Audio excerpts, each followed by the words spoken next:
protect our people and our way of life. So we must make NATO a stronger, fairer and more lethal alliance. At this ministerial, we are going to take a huge leap forward. We will strengthen our deterrence and defense by agreeing ambitious new capability targets.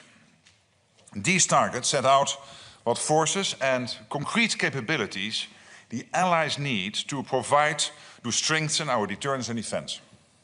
Air and missile defense, long-range weapons, logistics, large land maneuver formations are among our top priorities.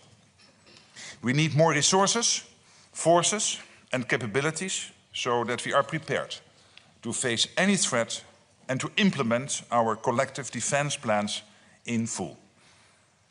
To deliver on our new targets, it's clear that we will need significantly higher defense spending. That underpins everything. European allies and Canada have been stepping up. And I expect that most, if not all allies, will reach the initial aim of spending 2% of GDP on defense this year. Many have invested or have plans to invest much, much more. But we have to go further and we have to go faster. So we will discuss the urgent need to increase defense spending for our core military requirements and for defense-related investments, including infrastructure and resilience. A new defense investment plan will be at the heart of the NATO summit in The Hague. And an essential part of investing more is ensuring there is supply to meet our increased demand. So we will work to increase defense production. This is needed so that our militaries have the critical capabilities they need. This is good for our security and, by the way, also good for our economies. Defense spending keeps us safe, but it also creates jobs across the alliance. We will also address NATO's continued support for Ukraine and the need to bring an end to this terrible war. Later today, NATO allies, partners and Ukraine will take part in a meeting of the Ukraine Defense Contact Group, chaired by Germany and the United Kingdom. This will focus on continued support for Ukraine as it fights back against Russian aggression. And we fully support President Trump's efforts to stop the bloodshed with a just and lasting peace. NATO's long-term support to Ukraine is not about prolonging the war. It is about ensuring Ukraine can defend itself now and prevent any future aggression. Allies will also meet in the NATO-Ukraine Council tomorrow with Minister Umerov and EU High Representative Kallas. Minister Umerov will give an update on the battlefield and offer Ukraine's assessment on the search for peace. We are at a pivotal moment for our security. Make no mistake, NATO is strong today and we will become even stronger. Strong defenses send a clear message. No one should ever think of attacking us. Finally, nuclear deterrence is the cornerstone of alliance security. And tomorrow this ministerial will conclude with a regular meeting of the Nuclear Planning Group. The fundamental purpose of NATO's nuclear capability is to preserve peace, prevent coercion and deter aggression. And with that, I'm ready to take your questions. All right, we'll start with the gentleman in the fourth row with the glasses.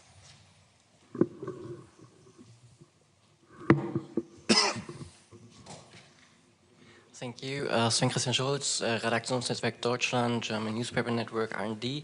My first question is about the defense capability target. So how satisfied are you with the fulfillment of the current capability targets and could the new higher targets act like, let's say, as a wake-up call for allies who have not fulfilled the current ones? And secondly... Can I do this question by question? So first on the first question, well, obviously there is still a lot to be done on the current capability targets. That's basically implicit in your question and I couldn't agree more.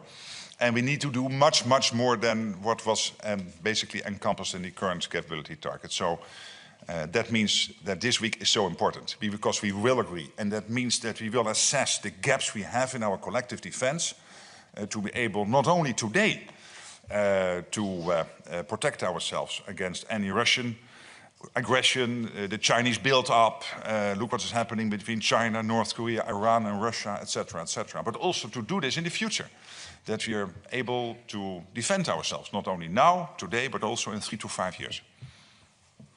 Your second question. Thank you.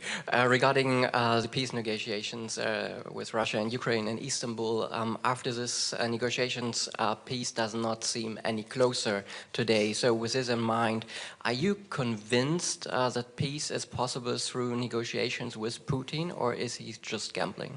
What I think is we really have to comment is the fact that President Trump broke the deadlock.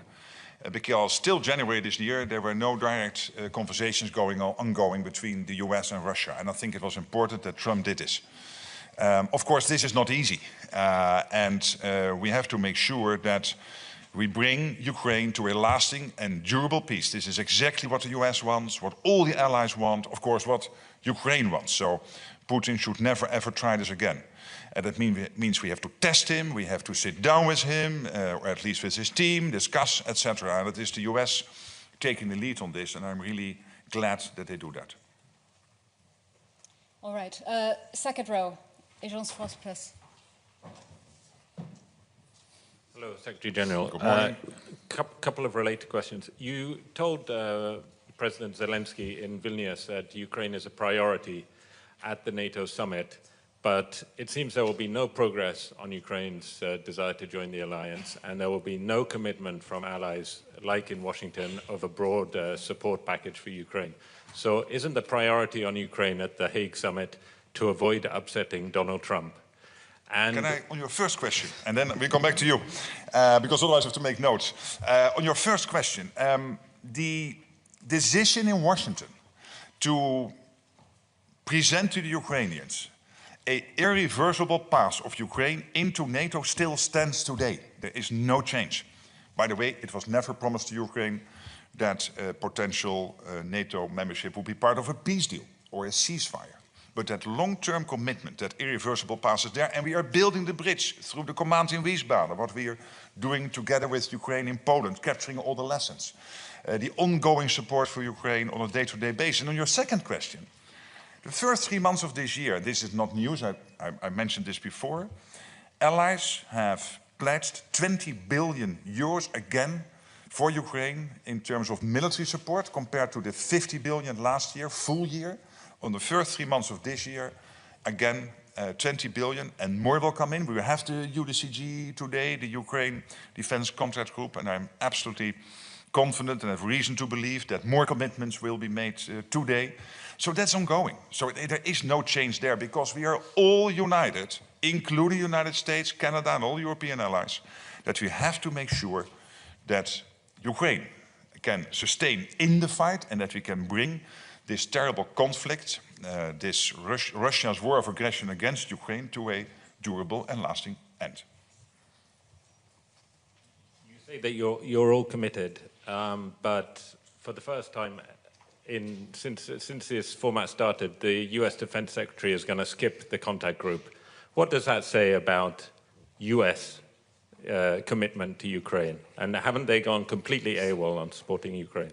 This is Pete Hegseth's second visit to Brussels since he became Defense Secretary, Secretary of State for Defense of the United States, which happened in January. He will be here for the second time this year, participating in the meeting tomorrow. The US will be present today in the UDCG.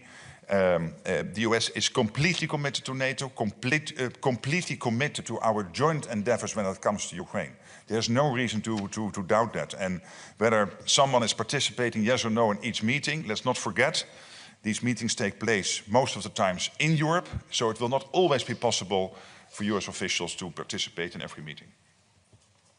All right, coming to this side of the room. Fourth row, orange jacket. Thank you so much, Alexandra von Morning. with DW.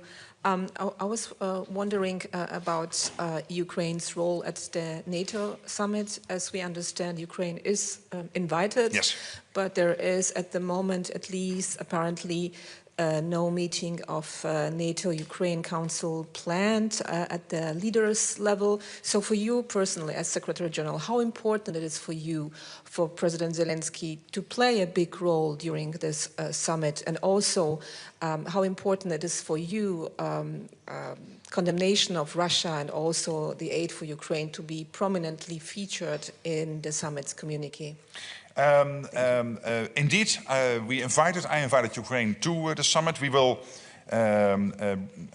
as soon as possible, bring out the program with more details. When it comes to Ukraine, NATO, we will have, and this is very important today with the defense ministers, the Ukraine Defense Contact Group, we will have a NATO-Ukraine Council tomorrow, and we will continue having these meetings and making sure that we coordinate to the max. And the summit will play a role there, absolutely. Again, I invited Ukraine, and we will bring out the program in due course. You will see what happens, yes. All right, just in front of her in the white. Roxolana Lisovska, Public Broadcasting Company of Ukraine. We are waiting for the NATO summit, and could you please confirm whether it is true that the NATO summit communique will be shortened and will not include words Ukraine and Russia? If yes, why, and what can we expect to see in this communique? Well, of course, we are still working with allies and through the North Atlantic Council on the communique. I think this summit really should concentrate on a few issues, really concentrate. One is a huge increase in defense spending to make sure that we can keep ourselves safe, not only now but also in the future. Related to that, making sure that we really that our defense industries will put in extra production lines, extra shifts. For that, they need to know that we are spending more. They need to know what the capability targets are. And the capability targets we will decide on tomorrow, and on the spending we will decide at the summit. And that combination will make it better, easier for defense industries to take their necessary commercial decisions. Not to increase prices, but to increase the production lines, to increase the shifts, so that our great and beautiful defense industries in the US, in Europe and Canada will produce much, much more. And of course, Ukraine will be discussed and on the agenda at the summit. There's no doubt. All right, the gentleman in the gray jacket and glasses. Dmitry Shkuko, National News Agency of Ukraine, thank you so much. Do you expect the ministers and later on the summit, the allies will make a contribution, fixed contribution for assisting Ukraine, like it was 40 billion euro last year? Do you expect that will be fixed for next year and next years, let me say so? And the second question, if I may, do you expect Ukrainian side will inform you on the strikes on the strategic aviation and on the blow up of the Kerch breach, details and what kind of assessment NATO have? It will influence the overall security situation? Mm-hmm. Thank you. Well, on your first question, it's even better. We don't have to wait till the summit, because as we speak, over the first 3 months of this year, NATO allies have again committed, pledged 20 billion to Ukraine. And again, this compares to the, in total, 50 billion, which was pledged last year, from which 60% came from the United States allies, so Canada and the European allies. 59, 60%, so almost 60% of that 50 billion. These first 3 months of this year, in total already 20 billion pledged, and there will be, I'm absolutely convinced, much more, and today's Ukraine Defense Contract Group will be helpful here. So I think that is important. And when it comes, of course, to the events last Sunday, clearly that's for Ukraine. And let's not forget that the capabilities they hit were the capabilities the Russians were using to attack innocent people, going about their daily lives in Ukrainian cities and communities. I think we really should take note of that. Okay, fourth row center.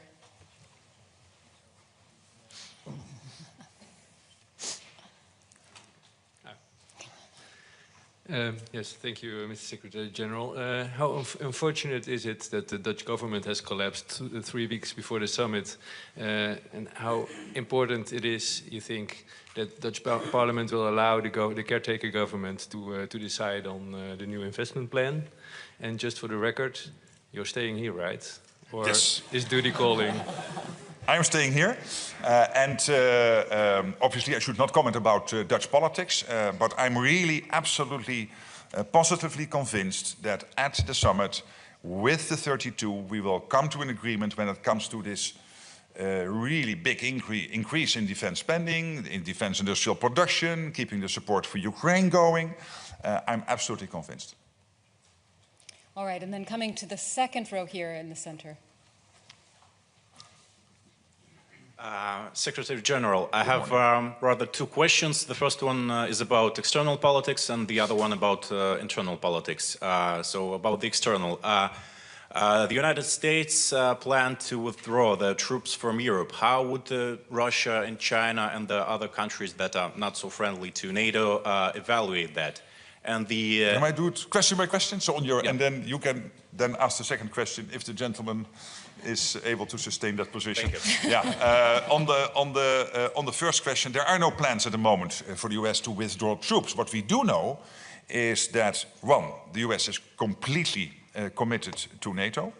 They expect European and Canadian allies to spend much more, because why would they spend X percentage on defense and then the rest of the alliance a lower percentage? So we have to increase spending, first of all, because we have to reach all those capability targets and close the gaps we still have to make sure that we can also fight the Russians if they try to attack us in 3 to 5 years, but also to equalize with the United States. And I think that is only fair.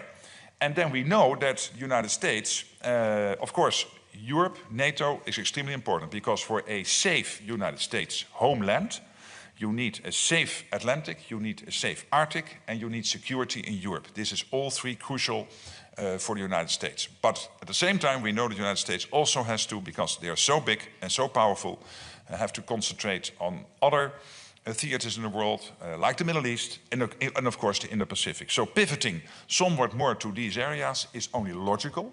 And what we have to make sure is that there will be no gaps in our capabilities, etc., etc. And I'm absolutely convinced that is exactly the way we will go ahead on this. Well, it was the ambassador of the United States to NATO, Matthew Whitaker, who announced this plans to withdraw. So at the moment, I see a contradiction between your words and his words. No, because we speak every week, and I know exactly what he said. And what he said is, exactly as I said, we have to pivot more towards other theaters, one, and we will make sure that there will be no capability gaps in Europe. And the second question, internal, you said that the NATO plan to increase defense spending, and do you expect the European member states to cut their social spending, like healthcare, like pensions and unemployment payments, stuff like that, in order to increase budget spending on defense issues? Well, first of all, let's agree why it is necessary to spend so much more. That is because the Russian threat is there for the long term, and the Russians, as we speak, are reconstituting themselves at a rapid pace. I mentioned this number before, the fact that with only having only a 2 trillion economy compared to a 50 trillion economy for NATO, 25 times bigger, they producing 4 times more in terms of ammunition than the whole of NATO is doing. They produce in 3 months what the whole of NATO is producing in a year, whilst they are only 2 trillion compared to our 50 trillion, so 25 times smaller than NATO. So that means that we really have to ramp up our defense spending. Munition, priority number 1, but also all the elements I mentioned, including command and control, maneuverable land formations, long-range missiles, air defense systems, etc., etc., to keep ourselves safe. Then, of course, if that means for countries increased defense spending, you will come to the political question where to get it from. And then it's up to the politicians and the national consensus how to do this. And there are generally 3 areas. You can increase taxation, you can increase the debt, or you can try to find savings elsewhere. But this is up to national politicians, not up to me. I only need to make sure that collectively we have what we need to prevent us from taking out the Russian language courses. All right, and just next to him in the second row. Hi, thank you, Secretary General. I'm Sam Brazil from the independent Russian outlet Meduza. I have two questions about the Baltic region. NATO countries are already challenged today in the Baltic region with sabotage attacks regularly and Russia's shadow fleet, among other things. So first question, is NATO prepared for a potential Russian hardcore attack in the Baltic region? Well, first of all, we are always prepared for every eventuality, and Vladimir Putin should know that if he would try, that our reaction will be devastating, and he knows. What we have to make sure of is that it is not only devastating today, but that it will also be devastating and very effective in 3, 5, 7 years from now, and that's why we have to spend more. When it comes to the Baltic region, but this is also true for the Black Sea and for other NATO areas, there is the constant threat of attacks on our critical undersea infrastructure. That's why we have set up in Markham, the Maritime Command in the UK, this specialized center when it comes to our undersea critical infrastructure. That is why Baltic Sentry, which is an activity which was launched under the auspices of General Cavoli, our Supreme Allied Commander, starting on the 5th of January this year, in reaction to what happened when it came to the sea cables between Estonia and Finland. So we are reacting, we are making sure that we keep the Baltic region safe, all the other seas and airspace of NATO territory, and particularly also focusing on our critical undersea infrastructure. So my second question was going to be about willingness of NATO to protect, for example, a small Baltic city like Narva. But you kind of addressed that, but I want to ask about the resources. Are the resources really there? Is the infrastructure there? I can assure you that we will defend every inch of NATO territory. That Article 5, an attack on one, is an attack on all, is ironclad. And that if anyone, be it Putin or somebody else, would think it's not there, it is there, and they will face the consequences if they try anything. All right, fourth row, gentleman with the glasses. Good morning, Secretary General. Good morning. From NTV Turkey. I have two questions, but I'll ask one by one. I get the message. Yeah, you get the drill. Exactly. So, would it be wrong to frame the discussion in Den Haag, in La Haye, about, on the one hand, involving European countries in increasing their defense expenditure to 5% and committed to Article 3, versus a clear, enduring also commitment from the US that they are faithful to Article 5? On this issue, because this is raised many times, I also answered the question last Monday in Vilnius, and I'm so happy that you asked the question again. The United States is totally committed to NATO, completely committed to Article 5. Not only because, for historical reasons, not to repeat the mistake after the First World War, when they retreated from the European continent, but also for practical reasons, because to defend the US homeland, they need a secure Atlantic, a secure Arctic, and a secure Europe. And I told my European colleagues here, when they asked me the same question, Mark, is the US still completely committed to NATO? I said, you might want to turn on your television once in a while and listen to President Trump when he meets with the French president, when he meets with the Prime Minister of the United Kingdom, when he meets with the Prime Minister of Italy. I had the honor to visit the American president in March, and in all those cases, and many other instances, they have made totally clear their commitment to Article 5, their commitment to NATO, etc., etc.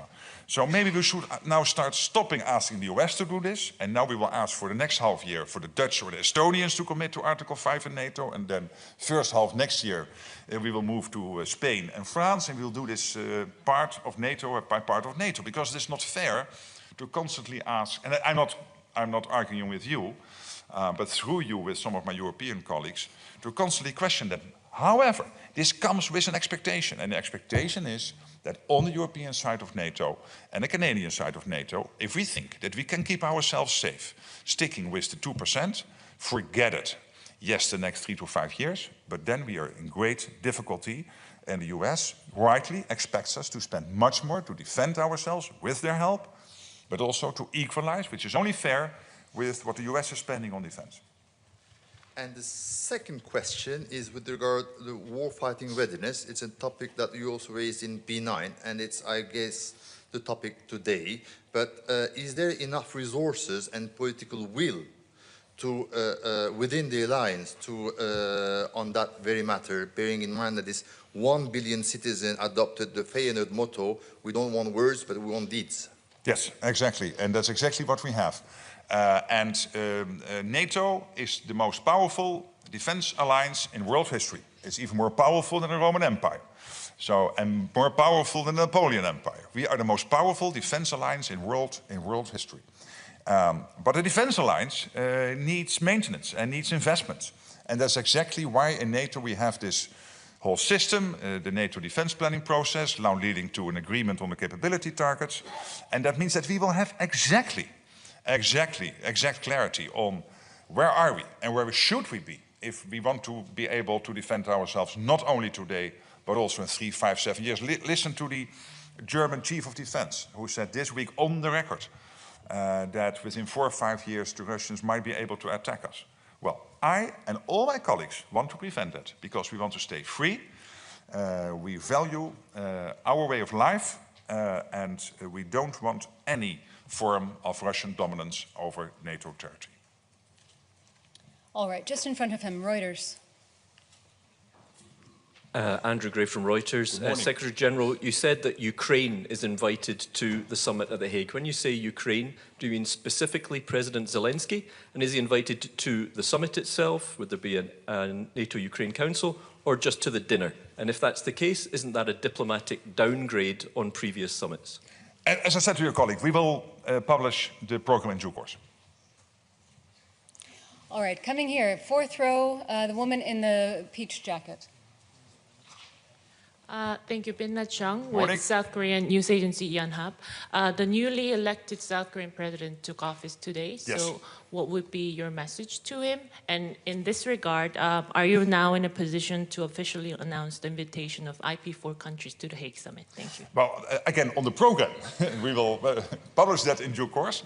But of course, there is a tradition of the IP4 participating in NATO meetings. Personally, I very much look forward to working with the new Korean president. I wish him luck and well in his important endeavors. It's not an easy job because there is so much at stake, of course, in the Indo-Pacific, in Korea, but also in his relations, the very important relations Korea has with the rest of the world. So I'm there to help, to support, and to build that relationship, and I really look forward to doing that. And I wish him every success. All right, I think we have time for a couple more questions. The woman here in the front. Hi, thank you. Ksenia Polska, Deutsche Welle, Ukrainian and Russian. I have a question on the spiderweb operation carried out by Ukrainian armed forces in Russia.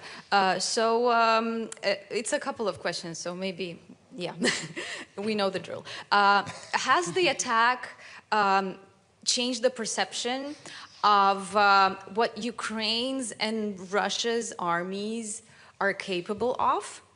And has it changed the balance of power in a way that could actually affect the negotiations? I think there's good reason for me not to comment on everything happening at the battlefield. You know, Ukraine has our full support. All allies want Ukraine to be in the best possible position in the peace talks. We want to bring this conflict to a durable end.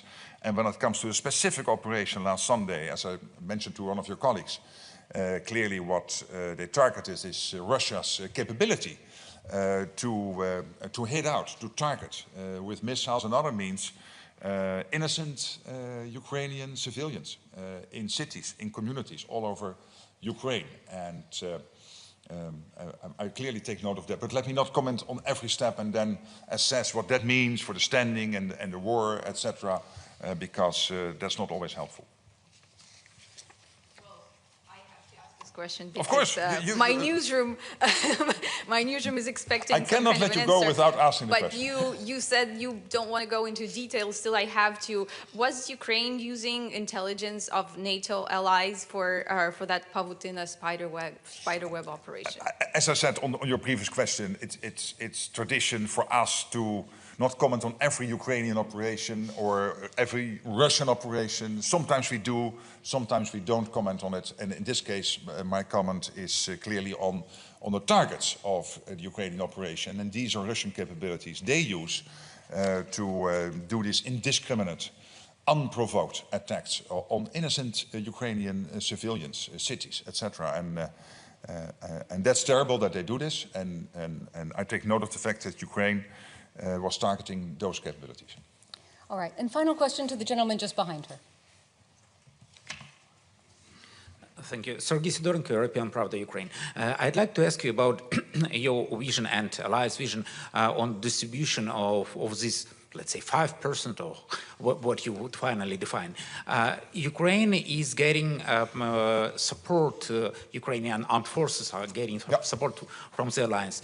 Do you see that this support can be accounted as part of hard security expenses, or it could be only a kind of defense-related expenses, or it can be both, or it's still under discussion? And anyway, would Ukraine account for taking part in this high investment, which can amount up to 5%? Thank you.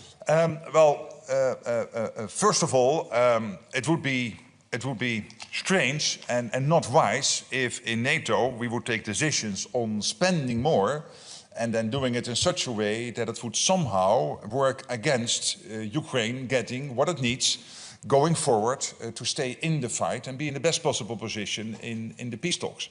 So we will make sure that we will design the new investment plan in such a way that it will not impact the way our allies are working with Ukraine to make sure that you have what you need to stay in the fight. All right. Thank you all so much. We will see you back here tomorrow. Thank you. See you tomorrow.